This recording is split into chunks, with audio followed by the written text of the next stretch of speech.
At just 20 years old, Barron Trump was already used to living under the weight of the spotlight. Standing tall at 6'7", with a quiet demeanor and an aura of mystery, he had become an enigmatic figure in his own right. Barron had chosen a life of subtlety, pouring his time into art and architecture, far removed from the political noise surrounding his family name. But fame has a way of finding you, even when you don't seek it.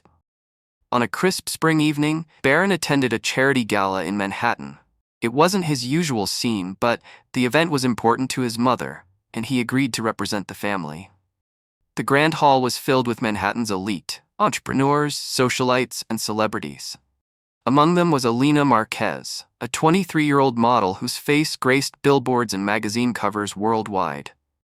Alina was no stranger to attention. With her emerald green eyes and confident demeanor, she commanded any room she entered. But tonight, her gaze was fixed on Barron. Barron stood near the back of the room, his tall frame making him hard to miss. He was observing a piece of contemporary art, his expression calm and contemplative. Alina, intrigued by his quiet confidence, made her way toward him. "Enjoying the view?" she asked, her voice smooth as silk. Barron glanced at her briefly before returning his attention to the art. "It's interesting," he replied politely. Alina wasn't used to such restrained responses. Most men melted under her gaze, eager to impress. But Barron seemed indifferent, and that only fueled her curiosity. "I'm Alina," she said, extending a hand. "Barron," he replied, shaking her hand briefly before letting it drop. Their conversation was brief but charged. Alina tried to draw him out, asking about his interests and thoughts on the art. Barron answered politely but kept his responses short. He excused himself soon after, leaving Alina standing there, both intrigued and slightly frustrated. In the days following the gala, Alina couldn't get Barron out of her mind.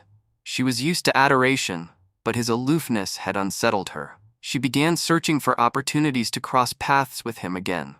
Alina learned that Barron was an aspiring architect and frequented certain art galleries in the city. Armed with this knowledge, she started showing up at these venues, hoping to accidentally run into him. Her persistence paid off one afternoon when she found Barron sketching in a quiet corner of a small gallery. She approached him with a radiant smile. "Fancy meeting you here," she said, sitting across from him uninvited. Barron looked up from his sketchpad, surprised. "Alina, what a coincidence." "Not really," she admitted with a sly grin. "I wanted to see you again." Barron raised an eyebrow. "Why?"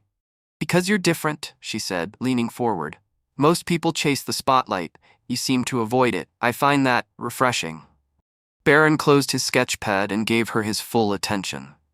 "Alina, I appreciate the interest, but I'm not really looking for anything right now."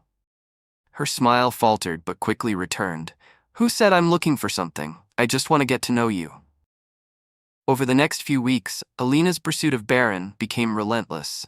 She sent him thoughtful gifts, a leather-bound sketchbook, a rare architecture book, even a personalized letter expressing her admiration. She attended events she knew he'd be at, always managing to find her way to his side. Barron, while polite, began to feel uneasy. He valued his privacy and preferred a life outside the glare of fame. Alina's advances, though flattering, felt overwhelming. One evening, at an intimate art showcase Barron had organized, Alina arrived uninvited, drawing attention with her stunning dress and confident stride. "Alina," Barron said, pulling her aside. "What are you doing here?" "I came to support you," she said, her tone innocent. "I thought you'd appreciate it." Barron sighed. "I didn't invite you for a reason. I'm not comfortable with all of this." Her expression hardened. "You're pushing me away because you think I'm just another model chasing fame, don't you?" "This isn't about you, Alina," Barron said gently. "It's about me. I need space." Alina took a step back, finally respecting Barron's wishes. She spent the following weeks reflecting on her actions and what had driven her to pursue him so intensely. She realized that her lifestyle, built on external validation, had left her yearning for something deeper. Meanwhile, Barron focused on his art exhibit, which became a massive success. His work, praised for its depth and originality, earned him recognition as more than just a famous last name. Months later, Alina reached out to Barron, not with gifts or gestures, but with an apology. She thanked him for his honesty and admitted that her pursuit had been more about her insecurities than genuine connection. Barron appreciated her sincerity and forgave her. They parted on good terms, with mutual respect for each other's journeys.